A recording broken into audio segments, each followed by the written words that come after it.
to the American people by nominating Judge Neil Gorsuch. Protests have erupted all across the nation in the wake of the travel ban on 7 predominantly Muslim countries.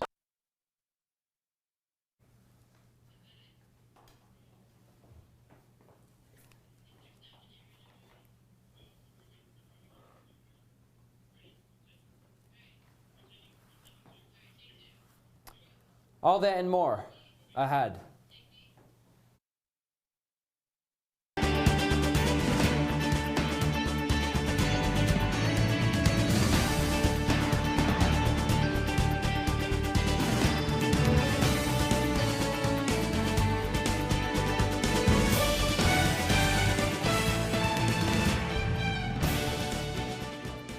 Good evening and welcome to Talking Points. I'm Mike Riccardi. And I'm Josh Carney. We begin tonight by looking at the United States' relationship with Britain following Trump's election. Last week, British Prime Minister Theresa May made headlines as she was the first foreign leader to visit the Trump White House. May reciprocated by extending an official state visit invite on behalf of the Queen to President Trump. However, only hours after May departed from the White House, President Trump signed controversial executive orders temporarily banning refugees. May responded by calling the executive orders divisive and wrong. Now nearly 2 million British citizens have signed a petition against the visit, prompting a future debate in Parliament. Earlier today, I sat down with Professor Glenn Morgan to discuss the future of U.S. relations with Britain. Take a look.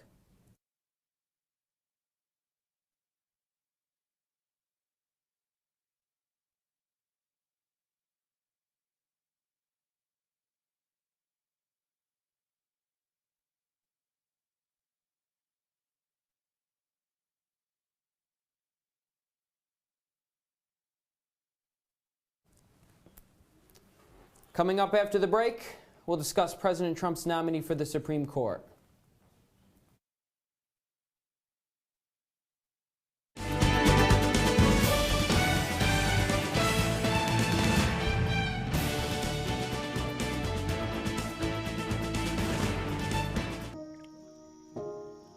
This is the story of a boy who didn't talk for a long time. The boy liked things to always be the same. Any changes would scare and upset him. The unknown was an unfriendly place. The boy was very sensitive to lights and sounds. So he built secret hiding places where they couldn't get in. The boy didn't like looking people in the eye. He wasn't trying to be mean, it just made him feel uncomfortable. Sometimes he would flap his arms again and again. One day, I found out I had something called autism. My family got me help. Slowly, I found my voice and learned all the ways I could live with it better. Early intervention can make a lifetime of difference. Learn the signs at autismspeaks.org. Hey, Hard, what's this? That's my resignation letter. You're resigning. Why? Because you're constantly ignoring me. You're half as active as you used to be, and you get stuff like this. You've been putting me under a lot of pressure lately. That's why I'm ready to quit. I forgot. I'll do better. Please, don't quit on me. Okay, but remember, it's not what you say, it's what you do. Listen to your heart. Don't let it quit on you. Let's go for a walk. Uncontrolled high blood pressure could lead to a stroke, heart attack, or death. Get yours to a healthy range before it's too late.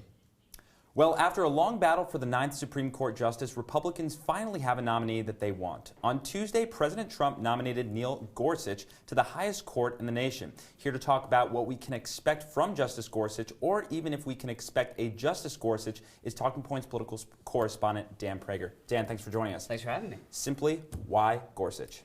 Gorsuch is kind of seen as the second coming of Scalia. He's very conservative, very outspoken, kind of has the same attitude as Scalia had about a lot of those issues, very outspoken in his writing. And Trump really appreciated that. It's something a lot of Republicans really, really wanted. They wanted somebody who could take over for Scalia and not even miss a beat. Trump really appreciates that. And there's actually another thing to it, too. Gorsuch worked under Anthony Kennedy, who's usually the swing vote in the Supreme Court. They're good friends. I've heard that Kennedy trusts Gorsuch. So even in really close cases, we may be able to see if Gorsuch can swing Kennedy over the conservative side.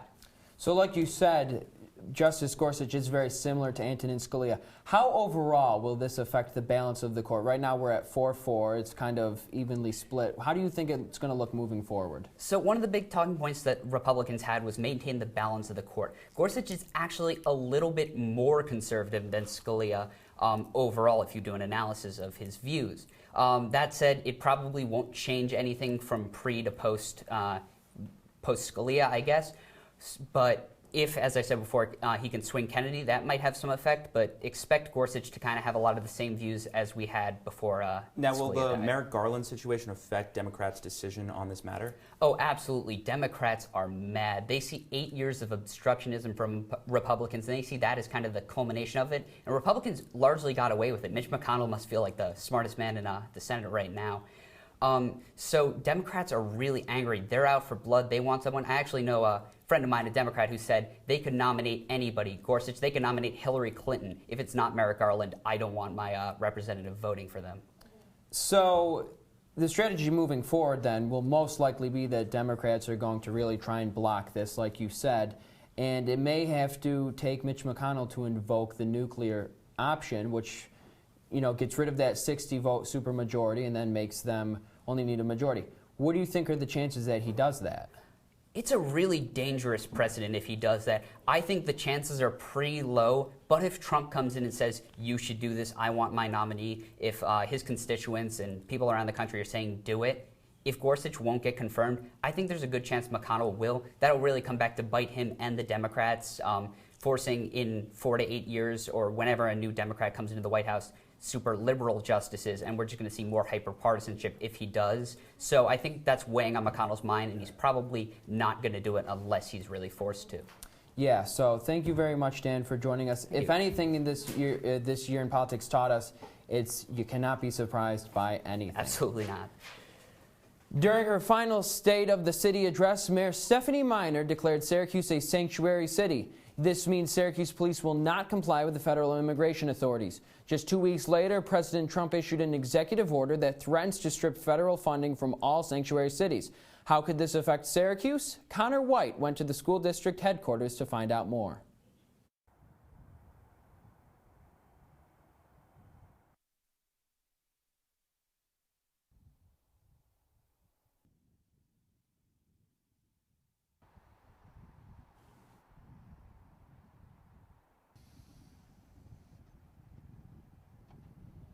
How do you plan to lose $40 million? You know, I mean, what could you do? We apologize for the technical difficulties, and we'll be right back.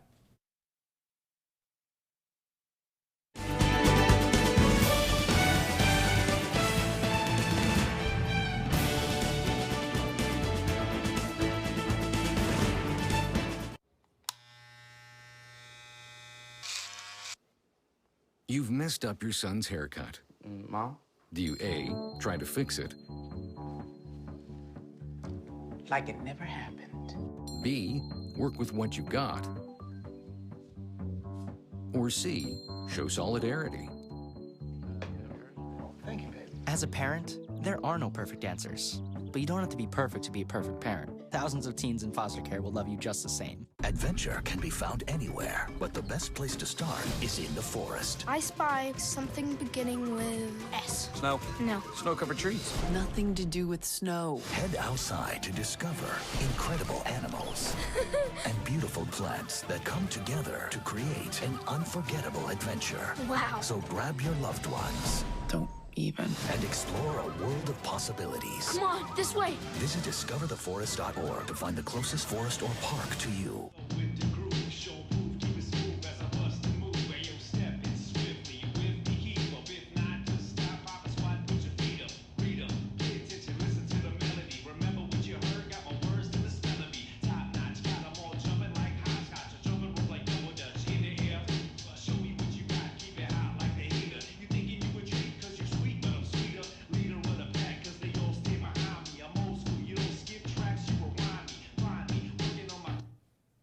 Protests erupted across the country over the weekend after President Trump signed a travel ban. The executive order restricts people from 7 majority Muslim countries from entering the U.S. for 90 days. The order also indefinitely prohibits entrance for Syrian refugees. Protesters took to airports across the country where travelers are being detained. The ACLU began to file suits, and President Trump fired acting Attorney General Sally Yates after she refused to defend the executive order. Here to explain the reach of the ban's effect at home and abroad are Talking Points national correspondent Galat Mohammed and international correspondent Elijah Shama. Guys, thanks for joining us. Thanks for having us. Thanks, Galat. How does this ban stack up to those in the historical record? Yeah, well, a lot of people are comparing it to two aspects of World War II, actually. You know, the Korematsu versus U.S. and the Japanese internment camps. And a lot of people are saying, you know, what happened there was that we were afraid of Japan due to the Pearl Harbor attacks. So we took out our fear on an entire race. And people are saying, you know, we're afraid of terrorism coming from these predominantly Muslim countries. So again, taking out our fear on an entire race. Also, something that, I don't know if you would call it ironic, but this ban was passed on Holocaust Remembrance Day. And then, of course, the big parallel there is that, you know, a lot of people, the United States didn't take in these Jews who were in these European countries. And here we are with the Syrian refugees not taking them in now. So there's definitely a huge historical parallel. And it's interesting to see how we're going to look back on this in the future, the way we look back on our, what we call bad choices from back then. Well, one of those refugees that was denied during the Holocaust was Anne Frank. That story's been going around a lot. And like you said, with the refugee ban being on Holocaust Day, not on Holocaust Remembrance Day, excuse me, the White House was under a lot of pressure for their statement that they made on the Holocaust Remembrance Day. They did not mention Jews. They said everybody suffered, but as everybody knows, Jews were almost exterminated. And it's similar to, you know, Trump was saying that this isn't a Muslim ban, everybody's suffering. Christians are suffering too in these countries, and that's why he wants to offer, you know, more Christian refugees. And it's that same type of thing. Yes, everybody's like suffering, but he's not necessarily focusing on the group people think he should be focusing on. And if you want to look even further back for another historical precedent, you can look at the exclusion of Chinese people in the 1800s. When you look at that, we basically saw that the American government said, these people, we think they're taking our jobs, we think they're kind of dangerous to the West, and so on and so forth. So these people that basically built the Trans-Pacific Railroad ended up being kicked out of the country. But what we saw in their resistance was that the way to fight these kinds of bans is to lawyer up, basically. You need to fight in the courts to get these bans repealed. That's what the Chinese did. Taking that global angle, how have leaders across the world reacted to this? It's interesting because it's been pretty much swift condemnation, except from key U.S. allies. We saw Theresa May kind of very lightly say that she was against it. We saw Angela Merkel take a very hard stance against it. Iran has obviously banned U.S. citizens. They've taken another very hard approach. And we've just kind of seen countries around the world and in Europe just say that they're not behind this and they don't agree with this statement.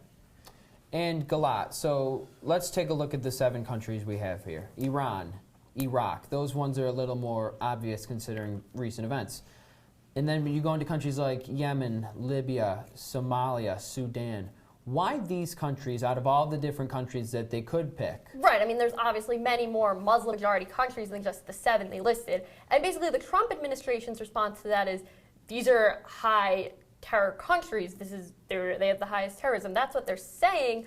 But it's interesting, more interesting even than the countries on the list is what countries aren't on the list. Take Saudi Arabia, for example, a country where the majority of 9/11 attackers came from, and that's not on the list. You have Afghanistan, the Pentagon put out a report saying there's 20 terrorist organizations there right now, and they're also not on the list. So that's definitely raising a lot of questions. Yeah, Mike, and piggybacking off of that, when we look at those countries, those 7 countries, all of those countries are countries that in the last year, the United States has bombed. Drone strikes have been launched in all of those countries.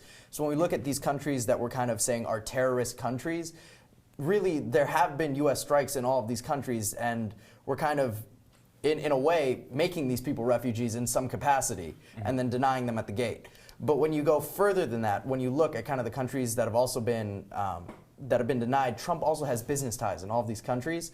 In Saudi Arabia, in the United Arab Emirates, and when we look at these countries, Trump has connections there. So it would really be almost a conflict of interest for him to kind of say no to these people. And also by closing out these major population sources, especially in nations that we consider fragile as our government considers fragile, how will that ultimately either help or hinder the movements that we're trying to, you know, go against with this measure. It's interesting because what you see defense officials saying and what you see kind of CIA and FBI and all these kind of people saying is that basically when you turn terrorism into a zero-sum game, when you say you're either with us or you're against us, ISIS wins. ISIS basically wants to say, these terrorist groups want to say, the United States doesn't want you. The United States hates Muslims. The United States hates Arabs. The United States... But also to classify an entire group of people coming from an entire country as that one sect of the population, that's also inherently unconstitutional. Well, so going off of the constitutionality, Rudy Giuliani was on with Judge Jeanine Pirro the other night. And a lot of people said that, even Trump himself said, this isn't the Muslim ban. However, Rudy Giuliani went on air and said, after Trump announced the Muslim ban, he called me up, he said, hey, how can we do this legally? So it kind of is. And people have been, like Josh said, have been calling it unconstitutional. Others say that we're treating Trump unfairly. What do you think, Galat? Well, the issue here is, okay, so let's say, Trump called Giuliani, asked for legal advice. How can we do this legally? So, assuming Giuliani's legal advice is right and that the way the Trump administration is doing it right now is legal, the problem is obviously this is going to court. New York, Washington, Virginia, and Massachusetts already filed suit. So this goes to court. You have Rudy Giuliani on record saying that, yes, maybe the wording of this is legal, but the intent, he said clearly that the intent is a Muslim ban. That's what Trump said to him when he wanted to pass this. So if it goes to court, that's something that can definitely be used against the ban in court. But also, aside from the state suing, you have tiny, more isolated individual lawsuits. You have the 2 Iraqi men who were detained at JFK, and in that lawsuit, what the federal judge basically ruled is that you can detain them, but you can't deport them right away. So I think you might have a lot of small victories for individuals in those tiny suits. Whether the whole thing will get reversed after these states file suit, that I'm not too sure about. I mean, with it being American citizens being detained, you run into problems with due process. A lot of due process, and equal protection. Now, Elijah, how do you think this will have an impact on terrorism around the globe?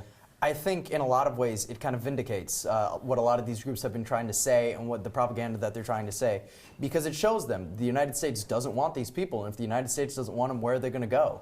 In a lot of sense, these people are without homes, these people are without futures, and they really don't know how to put food on the table. And when you have a terrorist group like ISIS that's promising a paycheck, albeit for ghastly things, that looks pretty good to someone when you have nowhere else to turn. So I think we're going to see an uptick in terrorism, and I think that kind of the terrorism that we're going to be seeing is going to be more organized than it's been. I think by doing this, we encourage organized terrorism. I don't think it necessarily increases lone wolf, but definitely organized, because these people are already in the region. These people already need something to do, so they're going to come together. Well, Elijah and Galat, thank you very much for joining us. After the break, we'll take a more personal look at the immigration ban. Don't go away.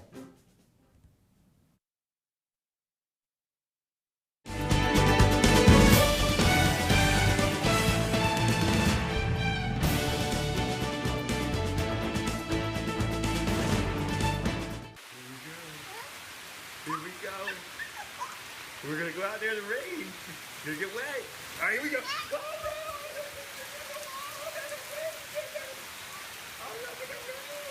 Okay,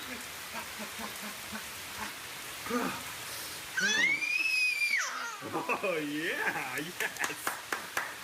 So much fun. Mwah. So wet.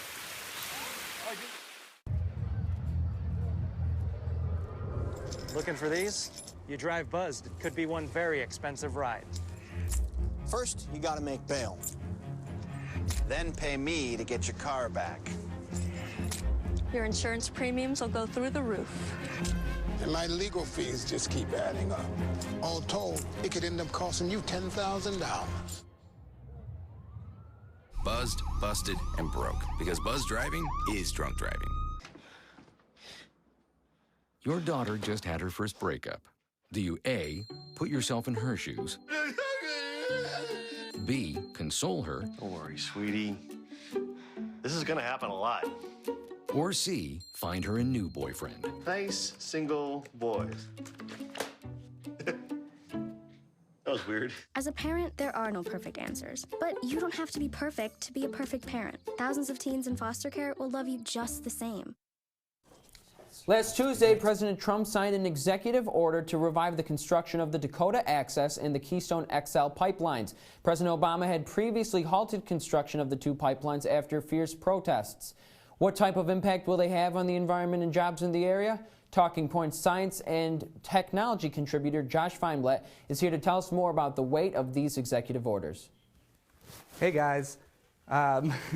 President Trump's executive orders do two things. For the Dakota Access Pipeline, it was decided yesterday by the Army engineers that they would give approval for the pipeline under President Trump. This means that an environmental impact statement will probably not be completed, and therefore alternative routes will not be considered. For the Keystone XL pipeline, Trump's executive order pretty much greenlights the project. President Trump made these two executive orders a top priority because of the jobs that would come out of it.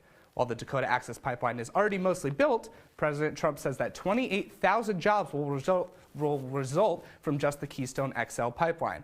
While thousands of jobs will come from the building of the Keystone pipeline, not a lot would actually be from building it. The State Department says that building it would require just under 4,000 people if it was built in 1 year, and just under 2,000 if it took 2 years.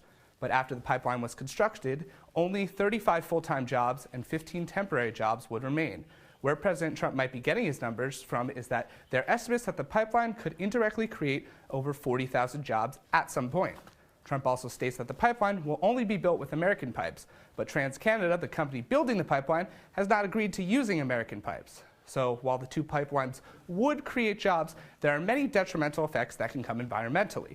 The Keystone Pipeline's environmental impact report says that building it would increase the amount of greenhouse gases released into the atmosphere by the tar sands. The Dakota Pipeline is being built to cross the Missouri River, which leads into one of the nation's largest sources of water, and across the Standing Rock Sioux Reservation.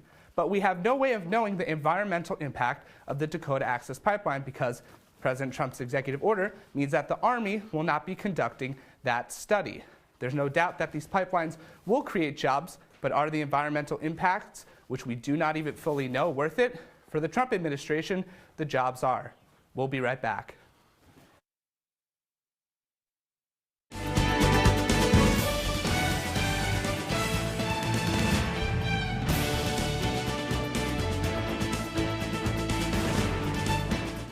Here's your check.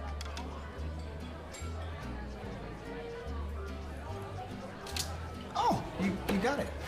You know, since I got rid of my car, I really enjoy walking. Okay. Got it. No? Getting pulled over for buzz driving could cost you around $10,000 in fines, legal fees, and increased insurance rates. Oh, you're home early. You live with your mom? That'll set your game back a few years. Buzzed, busted, and broke. Because buzz driving is drunk driving. They said I have troll teeth. That my voice sounded like a possessed baby doll. That no one would ever love someone as stupid as me. That I was fat, ugly. Disgusting. The effect of bullying is potent. We will no longer be the silent majority. Now, when you see online bullying, there's something you can do about it. We're gonna take action with the I. I am a witness. I am a witness. I am a witness. I am a witness. I am a witness, and so are you.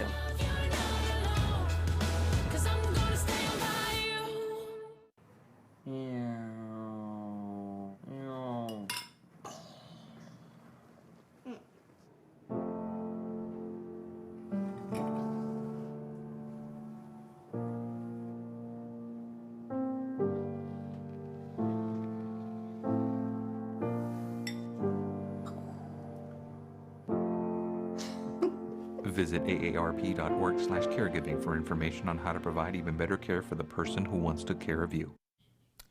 Welcome back. We now have Dan Prager here with us to discuss Betsy DeVos. Betsy DeVos, two conservative senators left Betsy DeVos in the wings, and it is now 50-50 for a vote, and we're here with Dan Prager to discuss that further. Dan, what do these circumstances mean for DeVos going forward? Well, it's really unprecedented. There's never been a 50-50 tie on a cabinet nominee before, and it kind of goes to show how poor DeVos did in her hearings. She didn't seem to know a lot of the answers to her questions. She stumbled a lot. She seemed to not even know a lot of the laws. And Lisa Murkowski and Susan Collins, who are pretty moderate Republican senators, both said they were bailing on her. So in a situation like that, it would be a tie, and it would go to the head of the Senate, which is now Mike Pence, the vice president, and obviously DeVos would get confirmed because Pence would vote for his own nominee. Well, something very interesting to watch, right, is Senator Jeff Sessions from Alabama. Looks like he is going to get confirmed as Attorney General, which in most circumstances would then take one away and it would be 50-49. DeVos would lose. However, the Republicans have pushed back the calendar of DeVos, so hopefully they can get another senator in there. Or maybe they pushed it back on Sessions so they can still vote 50-50. I'm not sure. Do you think that any other Republicans may jump ship? Well, first of all, that's an insane political power play, something that we've never seen, where Republicans are saying, hey, we're going to push back one of our nominees because if he gets confirmed, the Democrats get their way, it's 50-49, which is really crazy. And it's something that could happen. We're going to have to see what comes out of that in the upcoming days, what Democrats do to respond to that. If maybe they say, all right, we'll vote for Sessions, but only if we do it now. But if you're looking for senators who might flip, all of the moderate senators, you're looking at Rob Portman of Ohio, Pat Toomey of Pennsylvania, Dean Heller of Nevada. Those were the three that we're really looking at. They all said yes. They said they were going to vote for DeVos. But a lot of Democrats are pushing back on them. They're saying, we want you to vote no. She's not qualified. We don't want her. So it'll be interesting to see where it goes. Now, Dan, what does this 50-50 split and this break from the GOP divide mean for the rest of the confirmations going forward? It really doesn't mean all that much. Republicans are sticking with each other. Murkowski and Collins is probably the most moderate Republican senator, but Murkowski's kind of mid-moderate. So it's not like there's some sort of defection from the Trump wing versus the moderate wing at this point. Rex Tillerson still got confirmed. So in that regard, it's not a huge deal, but you could see kind of a pushback on Trump's less qualified cabinet members. It's probably only going to be DeVos. If anything happens from this, it will happen in the future, and we can't really tell what that would be. But well, Dan, thank you very much for rejoining us. Glad you're here. To end the show, Josh and I are taking a look into the major stories you can expect to see in the weeks ahead. One developing story that I'll be paying attention to is the appointment of Rudy Giuliani as cybersecurity advisor for the Trump administration. Since the former New York City mayor stepped away from elected office, he's been at the helm of his own private cybersecurity firm and a hawk on cyber attacks. Giuliani has been blasted by tech experts within the cybersecurity field for his company's vulnerabilities and his grasp on impending cyber threats throughout the global community. The best case scenario for this appointment would be for Giuliani to facilitate a cross-pollination of ideas between private firms focused on improving defense protections from hacking and the United States military apparatus. The paradox the Trump administration struggles with is whether to prioritize access or data security. Trump believes that private citizens' information should be kept safe, but Trump's choice to head the CIA, Mike Pompeo, is a supporter of expanded government surveillance power. How Giuliani will tote the line between advisor and facilitator may, in many respects, will shape his voice into a far more influential one than an informal advisor. Tonight, I'm looking ahead at the role that President Obama will play throughout the Trump presidency. In most cases, former presidents stay quiet during their successor's term. For example, President George W. Bush offered help if President Obama requested it, but said that he, quote, deserves my silence, quote. However, it only took 10 days into the Trump presidency for President Obama to break his. After President Trump signed the executive orders on immigration that sparked protests across the nation, President Obama released a statement in support of said protests. In his first statement as former president, Obama's spokesman said, quote, the president fundamentally disagrees with the notion of discriminating against individuals because of their faith or religion. In an interview in December with Trevor Noah from The Daily Show, President Obama did warn that if a Muslim ban was being set up, he may have to speak out. Now, moving forward in the next 4 years, I will be watching to see if this was a one-time occurrence or whether President Obama will continue to speak out whenever he deems it necessary. That's all we have tonight. Thanks for watching. Be sure to follow Citrus TV News on Twitter, Instagram, and Facebook. And don't forget to check out our web-exclusive content on CitrusTV.com. For Talking Points, I'm Mike Riccardi. And I'm Josh Carney.